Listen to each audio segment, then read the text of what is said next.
I request everybody please आ जाइए। Shinde sir.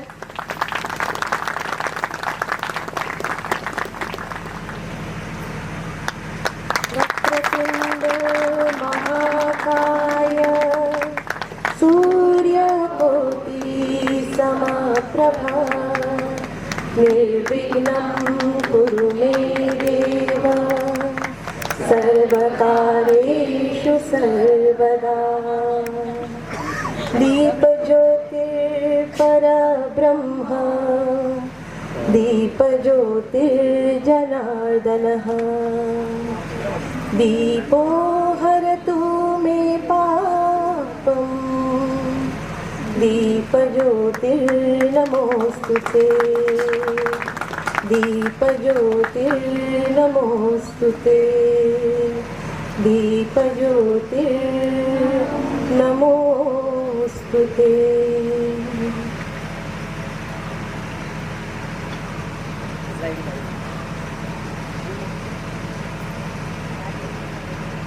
या देवी सर्वभूतेषु मातृरूपेण संस्थिता नमस्तस्यै नमस्तस्यै नमस्तस्यै नमो नमः नमस्तस्यै नमो नमः नमस्तस्यै नमो नमः। मैं सभी मेरे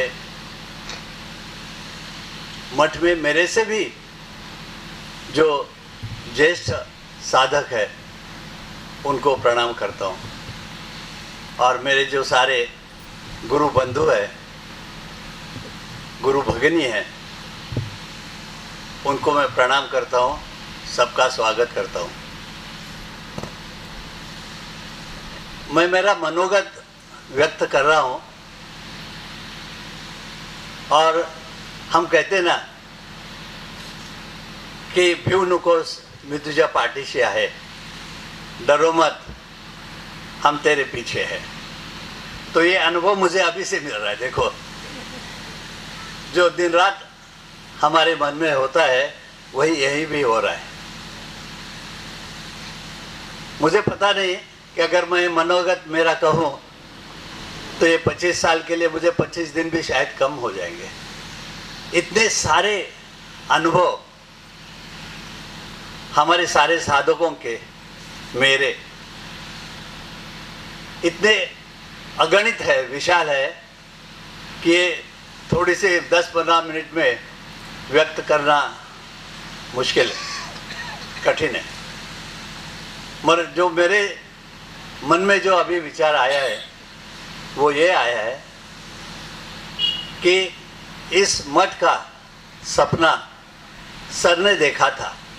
उन्होंने हमें कई बार बताया था, कृपा जी को मालूम है, कल्पिता को मालूम है, यहाँ जो सारे ज्येष्ठ साधक है मेरे साथ वो सबको मालूम है। सर हमें बताते थे ये मठ की स्थापना होने से पहले सर को ये सारा दृश्य उन्होंने देखा था। एक बार नहीं कई बार देखा था, उन्होंने हमें बताया था। 25 साल पहले ये क्या था, कैसे था, शायद जो नए जुड़े हैं, नए साधक हुए, उनको शायद ये पता भी नहीं चले। ये पूरा जो हम देख रहे हैं पूरा मठ, उसका बगीचा, ये कुछ नहीं था। सिर्फ मठ की स्थापना होने से पहले ये बंजर जमीन थी और लोग यहाँ कहते थे सर को, अरे आपने कैसी जगह ली है, यहाँ तो पानी भी नहीं है, यहाँ बहुत धूप है, जंगल है। मगर सर तो किसी की सुनने वाले नहीं थे। उनके पास तो स्वामी का आशीर्वाद था, स्वामी के परम भक्त थे। तो उन्हीं की आज्ञा से उन्होंने देवरुख चुना और हम आज जो ये देख रहे हैं ये अलग ही विश्व है। ये उन्हीं की प्रेरणा से, उन्हीं के प्रयत्नों से हुआ है। मैं तो ये कहूँगा कि हम सबके लिए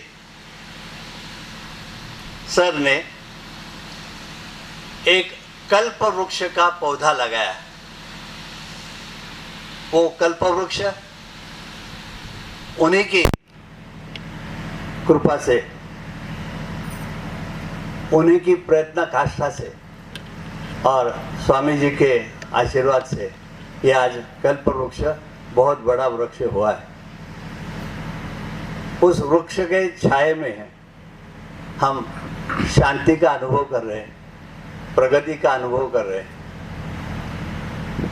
उसकी कई शाखाएं हो गई है। अब ये छोटा वृक्ष नहीं रहा, मगर कल्प वृक्ष जरूर है। यहाँ जो भी आते हैं, जो भी इच्छा रखते हैं, उस इच्छा का यहाँ फल स्वरूप पूर्तता होती है। ये कई लोगों ने अनुभव लिया है, मैं तो रोज ले रहा हूँ।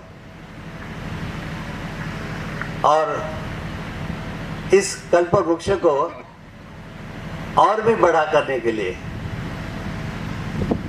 और भी शाखा इसकी बढ़ाने के लिए ये सारी हमारी उत्तरदायित्व है जो सर ने हमें सौंपाई है। और मुझे पता है हमारे हर एक साधक ये बहुत बड़ा कार्यकर्ता है। आप जो आज देख रहे हैं ना, कितना सुंदर मंडप बना है। ये जो मेरे सारे साधक मित्र है, ये उन्हीं का करतूत है। और मुझे पूरा विश्वास है कि सर का जो सपना था, सर ने जो कल्प वृक्ष लगाया है वो और भी बड़ा हो जाएगा। उसकी कई शाखाएं होंगी। बहुत बड़ा समारोह हम कर रहे हैं। ऐसा ही हमारे जो नेक्स्ट पीढ़ी है, अगली पीढ़ी जो है, वो इससे भी बड़ा समारंभ इसी स्थल में करेगी। रेकी का जो फैलाव है वो पूरे विश्व में हो। जय गुरुदेव। हर बात पूरा वो एंटी माइक्रोबियल है। ब्रशिंग से भी उनके दांत मुझे अच्छे लगते। मेरी ग्रैंड माँ आज भी अच्छी तरह खाना खाती है। एब्सोल्युटली ओके, मगर उनके ग्रैंडसन के दांत निकाले भाई, ये सोचने पड़ता हो, क्योंकि उसमें क्या है कि ब्रशिंग टेक्निक भी मैं उसके बारे में थोड़ा अभी स्टडी करना चाहिए। मगर मैं उनको एक बात बोलता हूँ कि आपसे सबसे एंड में जो खाना खाना चाहिए, रात में सबसे एंड में जो खाना, जो लास्ट के जो 2 नेवाले लास्ट में, उसमें हमें कच्चा खाना चाहिए, क्योंकि ओरल कैविटी जो है उसमें वो बचा हुआ रहता है। सुबह तक वो फर्मेंटेशन होना शुरू होता है, कुजड़ने की प्रक्रिया शुरू होती है सुबह तक, और इसीलिए माउथ का दुर्गंध आना शुरू होता है। इसीलिए रात के लास्ट में 1 या 2 जो घास है वो कच्चा खाना खाना चाहिए। अगर जो भी छोटा छोटा पार्टिकल हमें मुंह में बच गया तो वो सुबह तक उसका फर्मेंटेशन नहीं होता, कूजना शुरू नहीं होता, और वो हमारे दांतों की रक्षा के लिए अच्छा रहता है। स्किन के लिए आपको पता है कि पानी पीना चाहिए, मगर स्किन के लिए सबसे अच्छा दवाई वो है दूध। संतानिका बोलते हैं संस्कृत में उसको। तो स्किन के अच्छी होने के लिए सबसे अच्छा दूध है। ब्रेन यानी कि दिमाग, मैंने इससे पहले भी बोला कि जो क्रोधित नहीं होता उसको दिमाग की कुछ दिक्कत नहीं आएगी। क्रोध में ऊपर अगर हमने कंट्रोल किया तो दिमाग में कुछ नहीं होगा। उसको अच्छी दवाई क्या है, तो हम उससे बोलते कुष्मांड यानी कि भोपळा। एक मराठी में बोलते हैं कि काय आज भोपळा पाठ मिळाला तुला मार्क्स मध्ये, भोपळा म्हणजे 0 मार्क्स, 0 मार्क्स मिले। मगर वो ब्रेन के लिए सबसे अच्छा दवाई। मगर जब भी कोई बच्चा आता है जिसको कन्वल्जन आता है तो उसको मैं कुष्मांड रसायन देता हूँ, कुष्मांड देता हूँ, यानी कि कुष्मांड ब्रेन के लिए अच्छा रहता है। हृदय के बारे में मैंने 2-3 बातें बोली कि ज्यादा सोचना नहीं, चिंता नहीं करनी है। हृदय के लिए सबसे अच्छा जो है वो फ्रूट वेजिटेबल्स है, फल भाजा बोलते हैं, फल भाजा। और अश्रु वेग को बिल्कुल विदारण नहीं कर। जब भी आपको कुछ बुरी लगी तो हम रोना चाहिए, यही हृदय के लिए सबसे बात अच्छी है। किडनी यानी कि हम फिल्ट्रेशन जो हमारे शरीर में जो भी खाते तो फिल्ट्रेशन एक करने वाली जो किडनी, उसके लिए आप बोलेंगे हमें क्या करना चाहिए किडनी के लिए, तो किडनी ये जल महाभूत का अधिष्ठान है। किडनी में जल का सबसे ज़्यादा फिल्ट्रेशन होता है। तो पानपोई नाम की एक दवा है, पानपोई यानी कि पर्णपुटी, जो पानों को ही उसके पर्णपुटी बोलते हैं, उसमें सबसे अच्छा काम करता है। लंग्स है, लंग्स के लिए भारंगी नामक एक दवा है। भारंगी की यहाँ पे कोकण में भाजी भी खाते हैं। भारंगी सबसे बेहतरीन काम करते हैं। मैं कोई पेशेंट दमा का यानी कि अस्थमा का आएगा तो उसको भारंगी का इस्तेमाल करता हूँ। तो ये मैच उन्होंने बहुत ही अच्छे से किया और संजय सर ने उनको बहुत अच्छे से सिखाया। तो स्वामी जी की शॉल हम दवर सर को ये पहनाना चाहते हैं। स्वामी जी ने आशीर्वाद तो दे ही दिया ही, लेकिन ये प्रत्यक्ष रूप में आपके सामने ये आशीर्वाद आया है।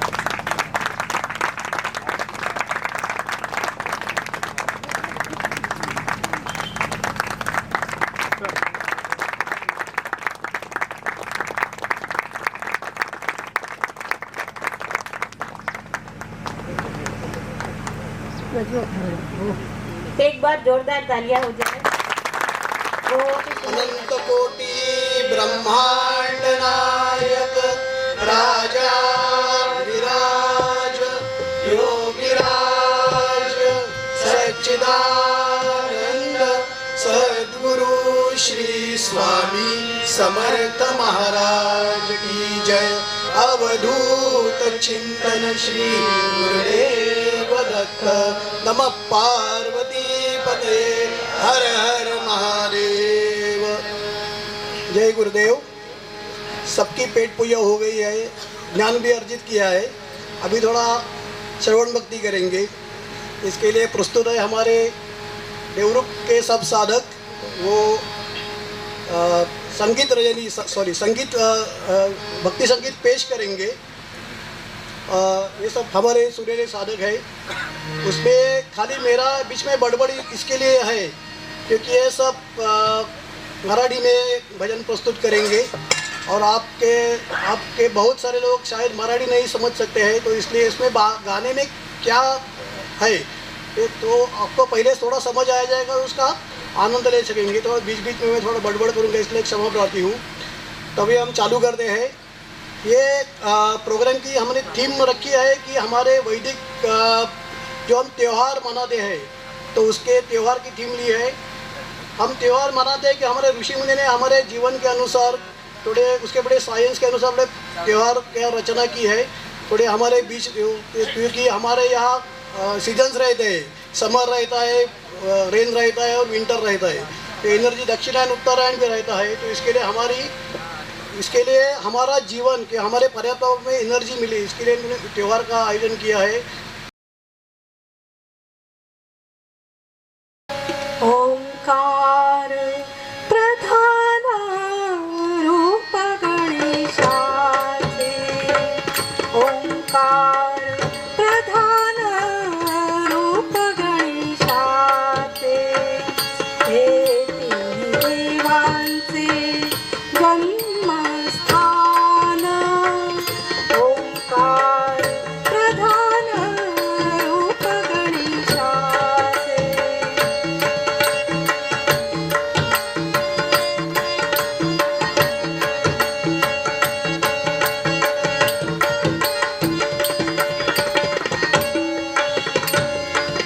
अकार तो ब्रह्मा, उकार तो विष्णू, अकार तो ब्रह्मा, उकार तो विष्णू, मकार महेश जाणीला। ओंकार प्रधान रूप गणेशाचे। महाराष्ट्र में नागपुर, मध्य प्रदेश और महाराष्ट्र के बॉर्डर स्थित जो माहूर क्षेत्र है उधर माता रेणुका का शक्तिपीठ है। उसके थोड़ा सा एक महिमा में थोड़ी शॉर्ट में बता रहा हूँ कि जब भी उस माता रेणुका का जो पति जमदग्नि ऋषि का देहांत हुआ तो उसने बोला कि मेरे एक ऐसी जगह मैं सती जाना चाहती हूँ और मेरे एक ऐसे जगह पर संस्कार करो कि सदा हमें शांति मिले। तो परशुराम जी ने एक कावड़ बोलते हैं, उसमें एक बाजू जमदग्नि का पार्थिव और दूसरी माता रेणुका का लिया और उत्तर भारत से घूमते घूमते आया तो महाराष्ट्र में जहाँ माहौर है दत्ता गुरु का स्थान है वहाँ उधर आया तो माता ने बोला कि इस जगह पे अंतिम संस्कार कर। तो ये माहौर पे उन्होंने जमदग्नि की चिता रदाई और माता उधर सती गई। सो जब चिता की ज्वाला उठी तो परशुराम बड़े शक से भाव विभोर हो गए, आक्रोश करने लगे कि बहुत बड़े मातृभक्त थे। तो ये समय माता वो जलती चिता से आधी बाहर आई है कंधे तक और अपने पुत्र से आश्वस्त किया कि पुत्र चिंता मत कर, मैं मेरे ब्लेसिंग सदा मैं तुम्हारे साथ रहेगी, मेरा प्रेम तुम्हें हमेशा मिलता रहेगा, मैं तुम्हारे पीछे रहूँगी। तो यदि जब भी जो परशुराम जी का मंदिर होता है उसके पीछे माता रक्षण करती है उनका, और उनका ये बड़ी प्रेम स्वरूप है माता रेणुका। और उसके बड़े भक्त ने विष्णुदास उनका सरनेम टोपन नेम है, वो कुलकर्णी उनका सरनेम था। उन्होंने अनेक रचना की थी तो उसमें से एक रचना है माझी रेणुका हमारी कल्पवृक्षाची सावली। माझी रेणुका माऊली कल्पवृक्षाची सावली, ओ माझी रेणुका माऊली कल्पवृक्षाची सावली, ओ माझी रेणुका माऊली कल्पवृक्षाची सावली। जैसी वत्सा लागे गाय तैसी अनाथांची माया, जैसी वत्सा लागे गाय तैसी अनाथांची माया, माझी रेणुका माऊली कल्पवृक्षाची सावली, ओ माझी रेणुका माऊली कल्पवृक्षाची सावली।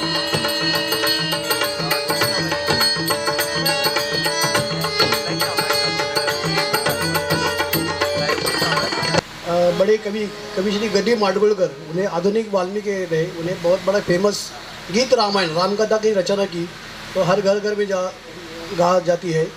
उसमें जब समुद्र लंघन की कथा आती है कि सब राम की सेना सुग्रीव की सेना समुद्र के पास आई, अभी लंका जाएंगे कैसे, सीता का कुछ कैसे गए, तो जटायु के मुख से उन्होंने गीत डाला है, तरीला कोण सिंधू लंघुनी महान असा एकच श्री हनुमान। हे अंजनीच्या सुता तुला रामाचं वरदान, एक मुखान बोला बोल जय जय हनुमान। अंजनीच्या सुता तुला रामाचं वरदान, एक मुखान बोला बोल जय जय हनुमान, एक मुखान बोला बोल जय जय हनुमान।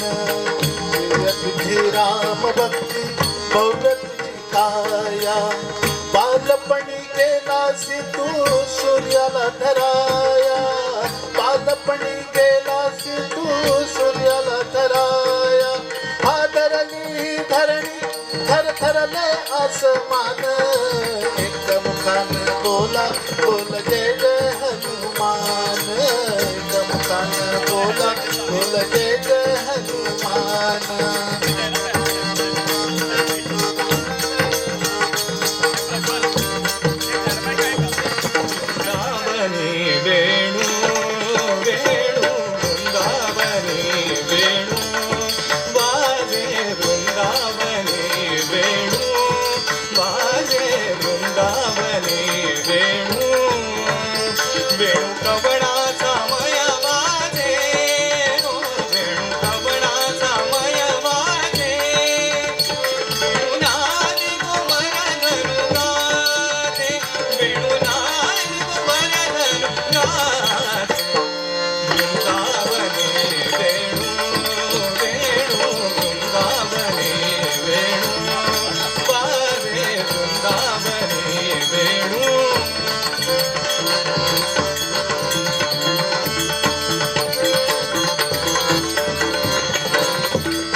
करता गुणहर्ता वाचा विघ्नाची पूर्वी पूर्वी प्रेम रूपा जयाची सर्वांगी सुंदर सिंधुराची नंदी जगे मार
मम रूपासि देवि त्वं त्वत्प्रीत्यर्थं वदाम्यहं लोकोपकारकः प्रश्नो न केनापि कृतः पुरा दुर्लभं त्रिषु लोकेषु तच्छृणुष्व वदाम्यहं गुरुं विना ब्रह्मणान्यत् सत्यं सत्यं वदामि मे वेदशास्त्रपुराणानि इतिहासादिकानि च मन्त्रयन्त्रादिविद्याश्च स्मृतिरुच्चाटनादिकं शैवशाक्तागमादीनि अन्यानि विविधानि च अपभ्रंशकराणीह जीवानां भ्रान्तचेतसां यज्ञो व्रतं तपोदानं जपस्तीर्थं तथैव च गुरुतत्त्वमविज्ञाय मूढास्ते चरते जनाः गुरुबुद्ध्यात्मनो नान्यत् सत्यं सत्यं न संशयः लाभार्थं प्रयत्नस्तु lord of Maharashtra lord Vitthal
अवघे गरजे पंढरपूर अवघे गरजे पंढरपूर अवघे गरजे पंढरपूर अवघे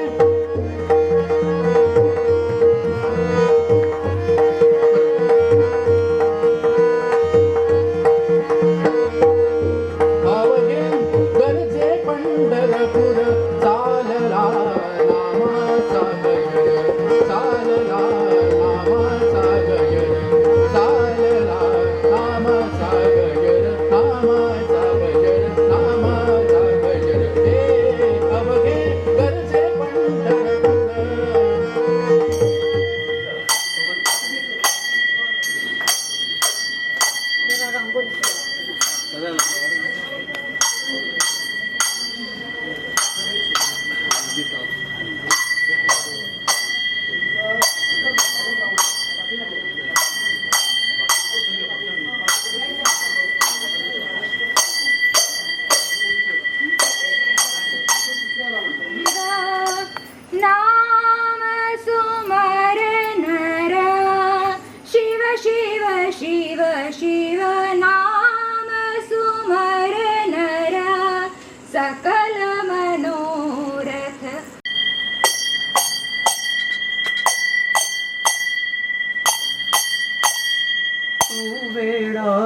कुंभार विठ्ठला तू वेडा कुंभार.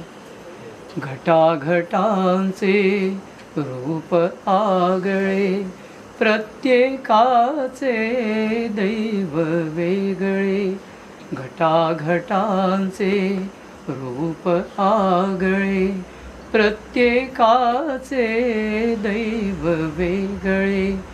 तुझ्या विणा ते कोणा न कळे मुखी कुणाच्या पडते लोणी कुणामुखी अंगार. तू वेडा कुंभार विठ्ठला तू वेडा कुंभार. गेलो दत्तमयी होनी गेलो दत्तमयी होनी गेलो दत्तमयी होनी. किती महिमा गावा गावा चित्ताळवी एकच नावा. किती महिमा गावा गावा चित्ताळवी एकच नावा. या नावातील सामर्थ्याने गेलो मी मोहनी गेलो दत्तमयी होनी गेलो दत्तमयी होनी गेलो दत्तमयी